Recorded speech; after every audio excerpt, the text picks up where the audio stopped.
السلام علیکم دوستوں اور ساتھیوں۔ آج سے چند روز قبل اس گروپ میں ایک ویڈیو پوسٹ کی گئی تھی جو اسلام یا اسلامی تاریخ سے متعلق تھی۔ آپ کی خدمت میں یہ آڈیو پیش کی جا رہی ہے جو کہ جزیرہ نما عرب کے سیاسی حالات اور مکہ کی شہری ریاست کے متعلق ہے۔ ظہور اسلام کے وقت عرب صرف مذہبی طور پر ہی گمراہ نہ تھے بلکہ ان کے ہاں سیاست کو بھی دخل نہ تھا۔ کوئی منظم و مرکزی حکومت نہ تھی۔ سارا ملک مختلف حصوں اور قبیلوں میں بٹا ہوا تھا۔ ملک کے تمام سرسبز و شاداب حصے روم اور فارس کی عظیم طاقتوں کے قبضے میں تھے۔ ان کے زیر اقتدار برائے نام حصے پر عرب رؤسا حکمران تھے۔ عراق کی حدود میں آل منذر کی حکومت کو ہٹا کر ایرانیوں نے ملک کے اندرونی حصوں میں پیش قدمی شروع کر دی تھی اور رومی شام کی حدود پر قبضہ کیے ہوئے تھے۔ عرب کے چھوٹے چھوٹے رؤسا عیسائیت کو قبول کر بیٹھے تھے۔ رومیوں نے یہودیوں سے شام و فلسطین کی حکومت بھی چھین لی تھی۔ وہ حدود شام سے حجاز تک آ گئے تھے۔ آغاز اسلام کے وقت یہ عرب کے ہر حصے میں ملتے تھے۔ سیاسی طور پر سارا عرب مختلف حصوں میں بٹا ہوا تھا۔ تاریخ سے اس بات کا پتہ چلتا ہے کہ اسلام سے پہلے عرب کے جزیرہ نما میں کبھی بھی ایک ملک گیر اور مرکزی حکومت قائم ہوئی ہو۔ کبھی کبھی وسیع سلطنتیں وجود میں آئیں لیکن ظہور اسلام کے وقت یہ تمام تباہ ہو چکی تھی۔ صرف عراق و شام کی سرحدوں پر دو حکومتیں آل منذر اور آل غسان موجود تھیں لیکن ان کا ملک کے اندرونی نظم و نسق کی تاریخ پر کوئی اثر نہ تھا۔ اسلام سے قبل عرب کے سیاسی صورتحال میں اس کے تین خطوں یعنی شمال، وسطی اور جنوبی عرب کا بہت گہرا دخل ہے۔ شمالی عرب میں شام کے قریب چند عرب ریاستیں وجود میں آئی لیکن یہ ریاستیں روم و ایران کے ماتحت رہی۔ اسلام سے قبل جنوبی عرب یعنی یمن اس زمانے میں سب سے زیادہ خوشحال تھا۔ یمن کے مشرقی علاقے صبا اور مغربی حصے حمیر کی مملکت کے پاس تھا۔ یمن کے مشرقی علاقہ صبا اور مغربی حصہ حمیر کی مملکت کے پاس تھا لیکن یہ دونوں حکومتیں ختم ہو گئی تھیں۔ وسطی عرب بھی کبھی بھی مرکزی حکومت قائم نہ ہوئی لیکن عرب کے دیگر خطوں کے مقابلے میں یہ حصہ مختلف رہا۔ اس کے اطراف میں زرخیز علاقے تھے۔ مکہ، یثرب اور طائف وسطی عرب کے علاقے تھے جہاں قبائلی نظام تھا۔ مکہ کا اقتدار قبیلہ قریش کے پاس تھا۔ حضرت صلی اللہ علیہ وسلم کی پیدائش کے وقت پورے عرب میں سیاسی اعتبار سے کوئی منظم اور مرکزی حکومت نہ تھی۔ مکہ کی شہری ریاست۔ عرب کا سیاسی جائزہ لینے سے 440 عیسوی میں ایک منظم حکومت جو مکہ کی شہری ریاست تھی اس کا نشان ملتا ہے جسے قصہ بن کلاب نے قائم کیا۔ یہ ریاست قصہ بن کلاب حضرت کے جد امجد تھے۔ مکہ پر قبضہ کر کے 440 عیسوی میں قائم کی تھی اور جلد مقبولیت حاصل کر لی۔ بنو خزاع خانہ کعبہ کے متولی تھے۔ قصہ نے بنو خزاع کے ایک رئیس کی بیٹی سے شادی کی۔ رئیس نے خانہ کعبہ کی نگہبانی کا کام اپنی بیٹی کے سپرد کیا اور قصہ نے بیوی کی طرف سے انتظام اپنے ہاتھوں میں لے لیا اور اس طرح کعبہ کی نگہبانی اولاد اسماعیل علیہ السلام یعنی قصہ کو مل گئی اور اس نے تمام خاندان کے افراد کو یکجا کر کے مشترکہ حکومت کی بنیاد رکھی، جس کے حکمران قصہ بن کلاب تھے۔ اہل مکہ اپنے حکمران کے حکم کی پیروی کرتے تھے۔ مکہ کی شہری ریاست قائم کرنے کے لیے اس نے کئی محکمے قائم کیے اور اس کا کام مختلف لوگوں کو ان عہدوں پر فائز کر کے سپرد کیا گیا۔ اس ریاست کے خاص محکموں اور عہدے یہ تھے: رفادہ، حاجیوں کے کھانے کا انتظام اور مالی اعانت۔ حاجیوں کے کھانے کا انتظام کرنے کے لیے قصہ نے قریش پر خاص رقم مقرر کر دی تھی جو موسم حج میں اس کے پاس جمع ہوتی تھی۔ یہ انتظام بنو ہاشم کی ذمہ تھا۔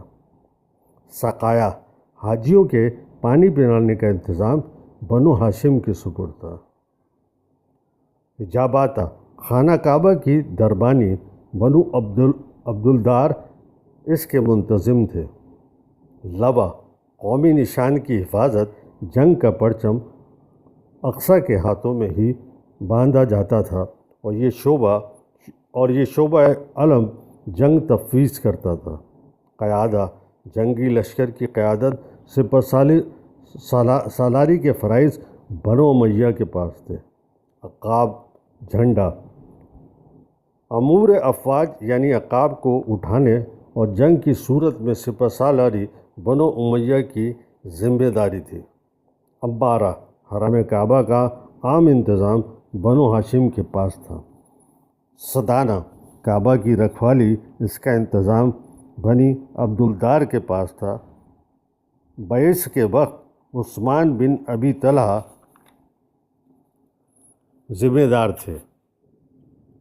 انا، گھوڑے کی لگام، جنگی عہدہ، یہ عہدہ بنی مخزوم کے پاس تھا۔ قبا، شامیانہ، بنی مخزوم کے پاس تھا۔ سفارتہ، امور کی انجام دہی بنی عدی کے فرائض تھے، یعنی دیگر قبائل و ممالک میں قریش کی نمائندگی کے فرائض۔ ثالثی، تنازعات کا فیصلہ کرنا۔ دارالندوہ یعنی جلسہ گاہ شورا، حرم کعبہ کے شمال میں تعمیر کیا گیا جہاں بڑے بڑے معاملات کے فیصلے ہوتے تھے۔ دارالندوہ اہل مکہ کا اجتماع تھا، اس لیے دارالندوہ کہلایا۔ بنی اسد کے پاس تھے۔ اشناق، دید کے تعین کے لیے خون بہا، جرمانہ اور مالی تعاون کا انتظام بنو تمیم کے پاس تھا۔ یہ تمام عہدے اور محکمے قریش کی مختلف شاخوں میں تقسیم ہوتے تھے۔ اس عہدہ داری سے بھی ان شاخوں کو ایک دوسرے پر برتری حاصل تھی۔ خانہ کعبہ کی تولیت کا عہدہ رکھنے والی شاخ پورے عرب قبائل میں معزز اور مذہبی برتری کی حامل تھی۔ ظہور اسلام کے وقت یہ عہدہ قریش کے پاس ہی تھا اور پورے عرب میں اسے برتری حاصل تھی۔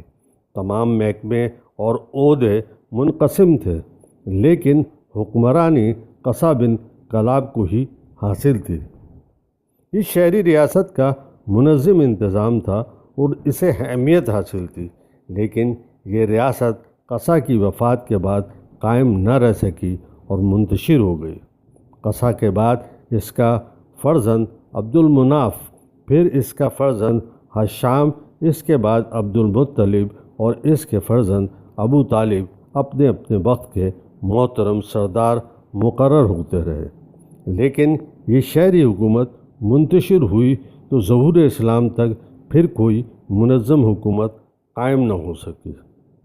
قصہ بن کلاب نے مکہ کے انتظامات کے لیے جو اقدامات کیے تھے وہ ایک جمہوری شہری ریاست کی عکاسی تھی۔ ظہور اسلام کے وقت اس شہری حکومت کے قائم کردہ کچھ عہدے باقی تھے، جن میں اہم اور قابل ذکر ندابہ تھا۔ قریش کا اجتماع گاہ تھی۔ اس اجتماع گاہ میں تمام قریش کے معاملات طے ہوئے تھے۔ جنگ ہو یا شادی کا معاملہ، ہر معاملہ دارالندوہ میں طے ہوتا تھا۔ قبائلی نظام قبل از اسلام عرب میں قبائلی نظام تھا اور قبائلی نظام کی تمام خرابیاں اس میں موجود تھیں۔ ہر قبیلہ دوسرے کو نیچا دکھانے کی فکر میں رہتا تھا۔ آئے دن لڑائیوں کا سلسلہ جاری رہتا تھا۔ شہر حرم میں بنو قیس اور قریش کے درمیان حرب فجار کا سلسلہ جاری تھا۔ قبائل اپنی اپنی جگہ خود مختار تھے، کوئی منظم حکومت تو تھی نہیں، اس لیے اجتماعیت کی جگہ انفرادیت کو اہمیت حاصل تھی۔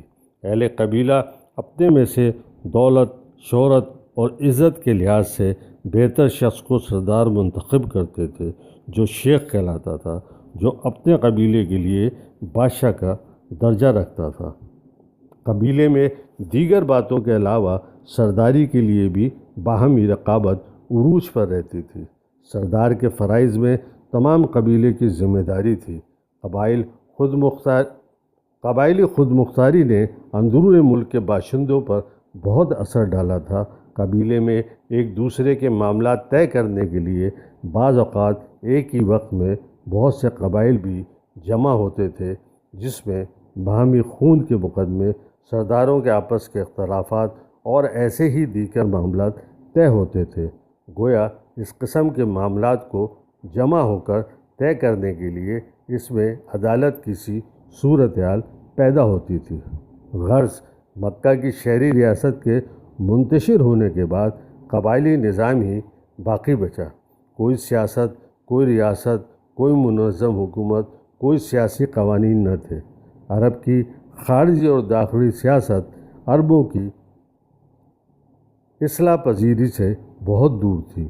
ہر طرف قبائلی اور غیر سیاسی دور تھا، جس کی اصلاح کے لیے ایک منظم حکومت کی ضرورت تھی، جہاں شرعی قوانین اور احکامات کا نفاذ ہو۔ اس کے ساتھ ان قوانین کے نافذ کرنے اور منظم حکومت کو قائم کرنے کے لیے